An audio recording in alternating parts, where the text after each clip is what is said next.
تو guys start करते हैं हम अपनी नेक्स्ट वीडियो तुर्किश ड्रामा गौज़ी यागिज़। इधर सोनल के पास लैला का बाबा जाता है और उसे कहा है तुमने मेरी बेटी के साथ क्या किया है। मैंने उसे देखा है कि वो बहुत ज़्यादा अपसेट थी। वो कहते हैं मैंने कुछ नहीं किया, कमाल ही का ये सारा कुछ किया हुआ है। इधर आमिर परेशान होता है कि ये लड़की चाहती क्या है, ये क्यों घर वापस आ गई है। वो गुस्से से घर से चला जाता है। तो इधर जैमरे को पता लगता है कि रिहान वापस आ गई है। वो परेशान हो जाती है। वो कहती है कि ये क्यों वापस आई है, इसको तो आमिर ने निकाल दिया था, ये तो खुद चली। रिहान पार्क में चली जाती है तो उससे वहाँ पर ज़ैनब नाम की लड़की मिलती है। वो उसको देखकर, रिहान को देखकर वो लड़की भागने की कोशिश करती है। तो रिहान उसका पीछा करती है, उसको देखती है कि लड़की ये देखकर मुझे क्यों भागी है। तो वो पीछा करते करते उसके घर तक पहुँच जाती है। वो कहती तुम कौन हो। तो वो बताती है कि मेरे माँ बाप नहीं है, मैं सुतेली माँ के साथ रहती हूँ, वो मुझ पर जुल्म करती, इसलिए मैं घर से भाग आई हूँ।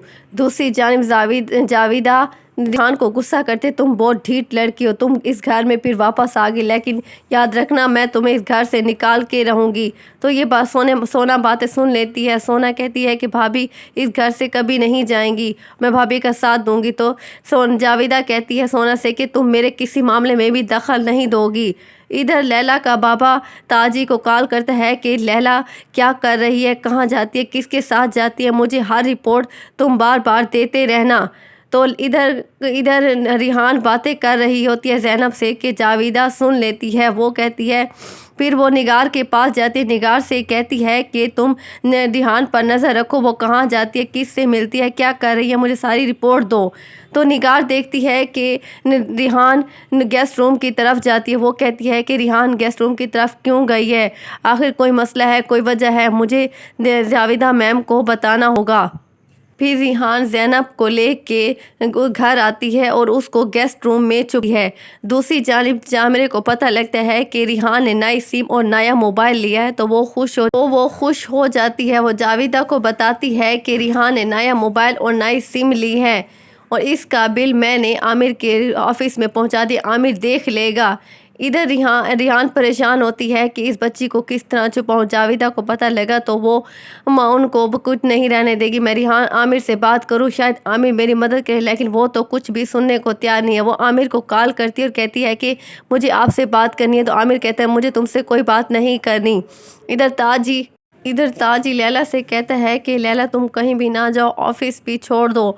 तो लैला कहती है कि मैं अभी ये काम नहीं छोड़ सकती और ये मेरा बचपन का शौक़ है। तो लैला अपने बाबा के पास जाती है और कहती है कि आपने मुझे इस काम से नहीं रोकना और मैं नहीं रुकूंगी, मैं ये काम करके, क्योंकि मेरा ये बचपन का शौक़ है और इसको मैं पूरा करना चाहती हूँ। रिहान घर से छुप कर पार्क में जाती है और ज़ैनब को तलाश करते। ज़ैनब घर से जा चुकी होती है। वहाँ पर ज़ैनब मिल जाती है, उससे कहती है कि तुम वापस क्यों आई हो। वो कहती है कि आपा मैं आपको ख़तरे में नहीं डाल सकती, मेरी सुतेली माँ बहुत जालिम है, जुल्म करती है, वो कहीं से भी मुझे ढूंढ लाएंगी और मैं आपको परेशान और आपको तकलीफ़ नहीं देना चाहती। तो जैमरे रिहान को बच्ची से बातें करते हुए देख लेती है। उसकी सुतेली माँ से कहती है कि ये तुम्हें बच्ची तुम्हारे हवाले नहीं करेगी, इसके लिए वो कुछ भी करेगी, तुम इसको इस तरह मेरी बात मानो और इसको ब्लैकमेल कर, तुम्हें इसके पैसे मिलेंगे। इधर जैमरे जाविदा को बताती है कि रिहान एक बच्ची से बातें करते हुए मैंने सुना है, उसकी सुतेली माँ ने बताया इसने मेरी बेटी को किडनैप किया है। दूसरी जानिब आमिर वो नए बिल मोबाइल का पेपर देख लेता है तो वो गुस्से में आ जाता है। आखिर ये लड़की क्या चाहती है, क्या कर रही है, कुछ समझ नहीं आता क्या करना चाहती है। दूसरी जानिब लैला को कॉल आती है कि तुम्हारा बाबा हमारे कब्जे में है, तुम्हारे बाबा को नुकसान पहुंचा देगा अगर तुम कमालदारों की कुछ प्रॉपर्टी के कुछ पेपर हमें ना दिए तो। वो कहती है कि मेरे बाबा को कुछ नहीं कहना, मेरे बाबा कुछ नहीं होना चाहिए, मैं वो पेपर ज़रूर लेकर आऊँगी, प्लीज़ मेरे बाबा कुछ नहीं होना चाहिए। अभी वो ये बातें कर रही होती है कि कमालदारुल लैला की बातें सुन लेता है। तो गाइस मिलते हैं आपको नेक्स्ट वीडियो में। प्लीज़ मेरे चैनल को सब्सक्राइब, लाइक, शेयर ज़रूर कीजिएगा। Love you, bye.